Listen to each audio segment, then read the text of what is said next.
Interêtre. Thich Nhat Hanh, interêtre. Il existe une expression en spiritualité qui l'englobe totalement. Elle a été inventée par Thich Nhat Hanh, moine bouddhiste et bodhisattva exceptionnel, adepte du bouddhisme moderne, malheureusement égaré depuis. Interêtre est au commencement et à la fin, il existe au-dessus de tout, il est absolu. Le terme « interêtre » vise à clarifier l'interconnexion de tout être, la dissolution de toute séparation dans la vie, voire l'inexistence omniprésente de la séparation de l'humanité avec Dieu. Foi terrestre. Thich Nhat Hanh prônait une foi profondément ancrée. Il s'est toujours préoccupé de l'existence réelle, ici-bas, son objectif était d'affronter la souffrance, par une opposition concrète, pour ainsi dire, objectivement, utile. Le paradis, le nirvana, cela existe. Maintenant. Ici, c'est aussi réel que la douleur. Et donc, cette clé de compréhension a aussi quelque chose de très conquérant. Serait-on tenté de dire, quelque chose de terrestre, une consistance d'humus. Tout simplement enchanteur. L'intime. On dit souvent, regarde, comme le Père. Ou, à propos d'un tableau, on peut presque sentir l'odeur de la forêt. Un bon vin, on goûte la terre. Le maître bouddhiste en révèle davantage. Il s'intéresse à l'intime de notre monde. À la dynamique de l'amour primordial, créatif, sacré, porteur d'éternité. L'unité de toute chose dans une grandeur et une urgence, si inimaginable que elle, esprit humain, ne suffirait jamais à la contempler. Seule une faible lueur nous est perceptible.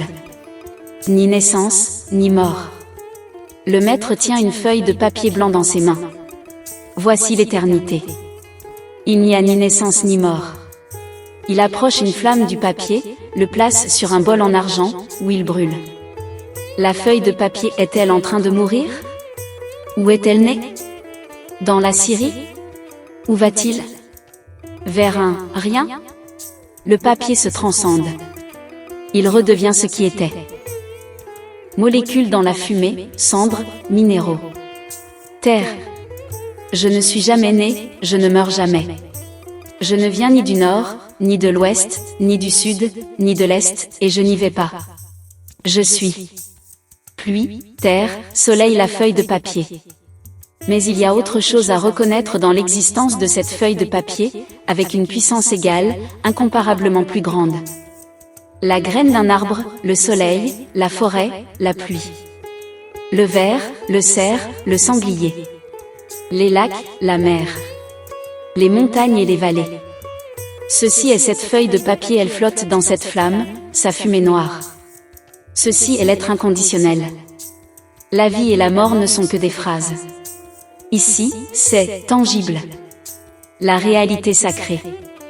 Ceci est l'interêtre. Tout un. L'éternité parfaite de l'amour. Reconnaissance. Lorsque cette vision des choses, valable à tous égards, se développe lentement vers l'idée unique et intériorisée du chercheur, il reconnaît le Bouddha en lui-même, le petit enfant. Car ici, dans cette certitude d'unité, l'amour est vivant, toutes les portes s'ouvrent, offrant un espace libre, un lieu pour se prouver. Ainsi, une autre explication étonnante trouvera ultérieurement sa place, notamment dans la compréhension bouddhiste, bien qu'ancienne et bien ancrée, souvent enseignée à notre époque et utilisée comme définition. Bien plus qu'une explication, c'est une vérité inconditionnelle, entièrement pratique. Magnifique, dotée d'une magie que seul l'amour de la création peut faire surgir. L'informe derrière le monde de la forme. Cependant, cette réalité semble subtilement touchée par un mécanisme rigide, et c'est précisément ce mécanisme qui la dissout. En effet, le Seigneur Bouddha a reconnu l'informe derrière la forme. Toute chose, tout objet, est composé de non-choses, des non-choses. Si nous observons une fleur dans la brise estivale, le Bouddha la voit composée d'éléments non floraux. Il y a le soleil, l'air, les minéraux, l'eau, d'infimes particules de matière. Peut-être le jardinier qui l'a soignée. Le jardin où elle a poussé. Tous ces éléments non floraux composent la fleur. Et il en va de même pour toute chose. Le grand comme le petit.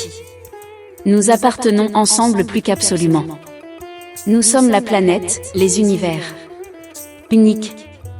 Voici l'un de la terre. C'est la proclamation parfaite de l'unité, de la véritable unité. C'est l'inter-être. Et le chemin mène encore plus loin, vers l'inter-être parfait, le tout imparfait. Il s'agit de la nature même des choses. Elles aussi sont comprises dans cet inter-être. Les mots-clés sont l'invariance d'échelle et Mandelbrot. Fibonacci, les fractales. Le nombre d'or. Chaque chose résulte de soi-même. Ce qui émerge finalement, en somme, c'est l'espace sacré et singulier dans lequel nous vivons. Conclusion.